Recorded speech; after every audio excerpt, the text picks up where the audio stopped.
જય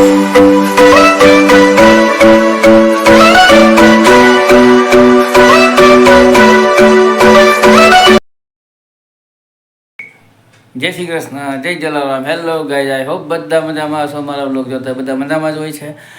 આજે રસોડામાં બની રહી છે એક ફર્સ્ટ ક્લાસ યુનિક વસ્તુ, અને મારા બાળકોને પણ ખૂબ ભાવે છે, અને લગભગ બધા છોકરાઓને ભાવતી હશે. ખૂબ સરસ વસ્તુ બની રહી છે, ચાલો જોઈએ. ઘી લીધું છે આપણે. હા, ઘી ગરમ થશે બેટા, પછી આપણે એમાં ડ્રાય ફ્રૂટ નાખશું. ડ્રાયફ્રૂટ કાજુ ને બદામ ના છે ને પીસ કરીને લીધા છે. ઓકે.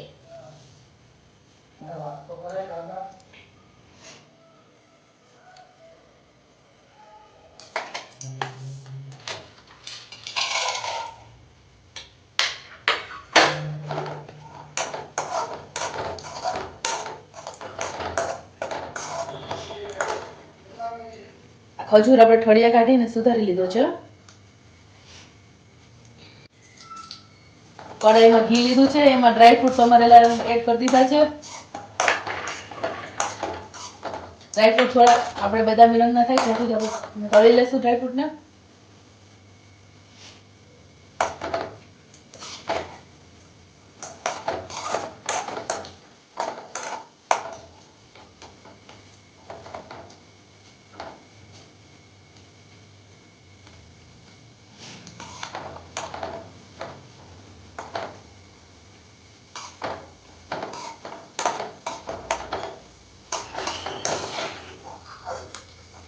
ડ્રાય ફ્રૂટ આવી રીતે આપણે ઘીમાં તળીને એડ કરવાથી છે ને એનો ટેસ્ટ ક્રન્ચી આવે છે જ્યારે આપણે ખાઈએ ને ત્યારે. ઓકે, એના પછી ધ્યેય મારી સાથે છે. હું બ્લોગ ઉતારું છું. એ બ્લોગમાં હેલ્પ કરે છે મને. ધીરે ક્યાં ગયો બેટા? એ બહાર શેરીમાં છે. શું રમે છે ભાઈ બહાર? ક્રિકેટ. તને તો ખબર છે જ્યારે ક્રિકેટનું નામ પડે એટલે કે આવવાનું નામ જ નથી લેતો. ક્રિકેટ જો આવી રીતે આપણે તળી લીધા છે. ઓકે, પછી ખજૂર નાખવાના. એ નહીં જ ઘીમાં આપણે છે ને ખજૂર નાખી દઈશું. હા, સારા ખજૂર નાખી દો.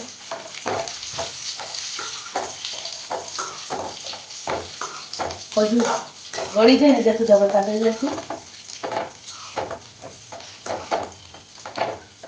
એટલે આ ગેસનું વોલ્યુમ ધીમું રાખવાનું. વોલ્યુમ નહીં, ગેસની ફ્લેમ સ્લો રાખવાની. શું કહેવાય?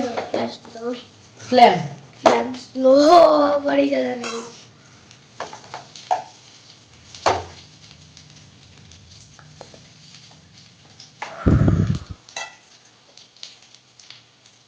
સુગંધ મસ્ત આવે ને. હા, ખજૂર ને ઘી ને તળેલું બધું.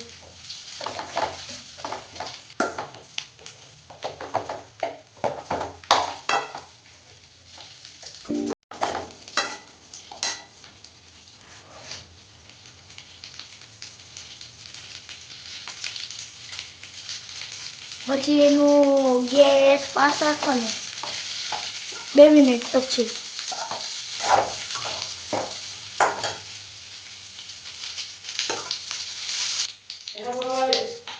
જો આ રીતે છે ને તો ખજૂરને શેકી લઈશું.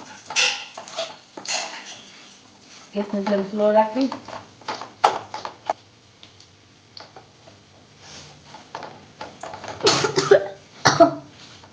ખજૂરને આ રીતે આપણે શેકી લઈશું. ખજૂર પોચો એટલે કે વાર ન લાગી, જો ફટાફટ શેકાઈ ગયો છે. ગેસની ફ્લેમ સ્લો રાખી શેકવાનું છે.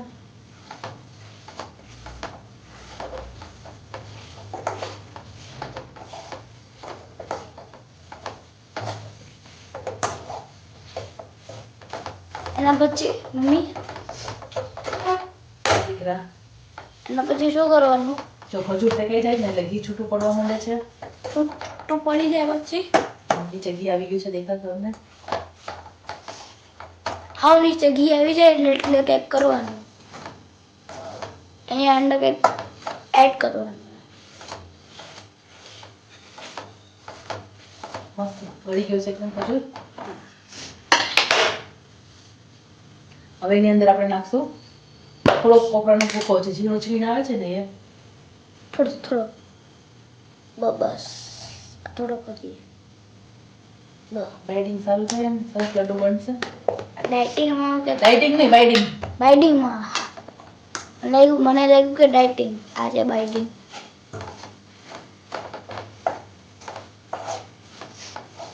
કોઈ મસ્ત આવે મમ્મી મસ્ત સ્મેલ આવે ને મને. હા સુગર કોના ફેવરિટ છે લડ્ડુ? મારા તારા ફેવરિટ છે? હમ જો તમે જોઈ શકો છો.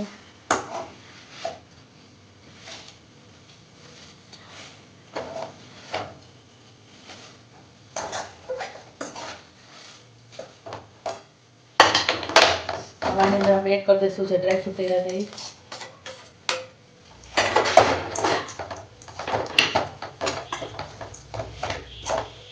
ગેસની ફ્લેમ બંધ કરી દઈશું.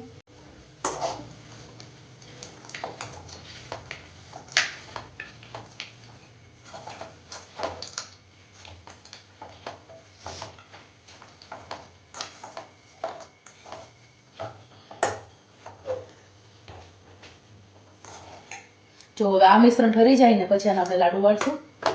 હા આ પછી હું તને એક કરીશ જો આપણે થાળીમાં કાઢી લેશું એટલે જલ્દી ઠરી જાય. પછી બરોબર એટલે વાર લાગશે.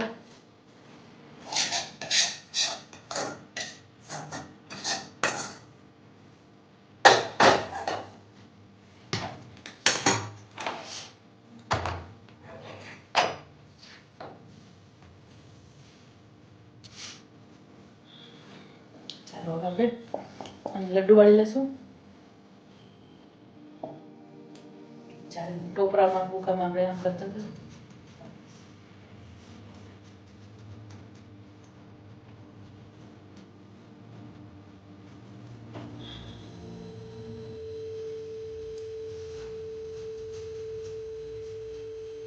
આવી રીતે આપણે બધા જ લડ્ડુ વાળી લેશું.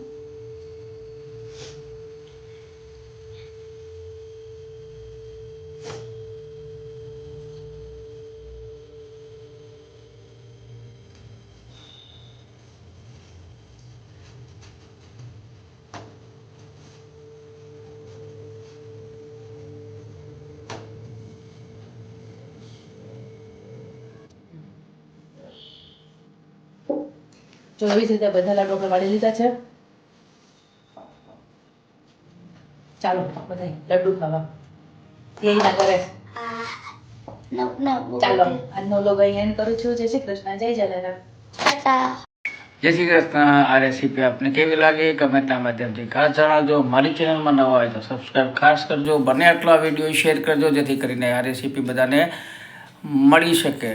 અને ખાસ વસ્તુ સબસ્ક્રાઈબ કરવાથી આપને કશું નુકસાન નથી, ઉલટાનો ફાયદો એ થશે કે પહેલી વહેલી નોટિફિકેશન આપને મળશે, પહેલો ચાન્સ વિડીયો જોવાનો આપને મળશે. જય શ્રી કૃષ્ણ, જય જલારામ.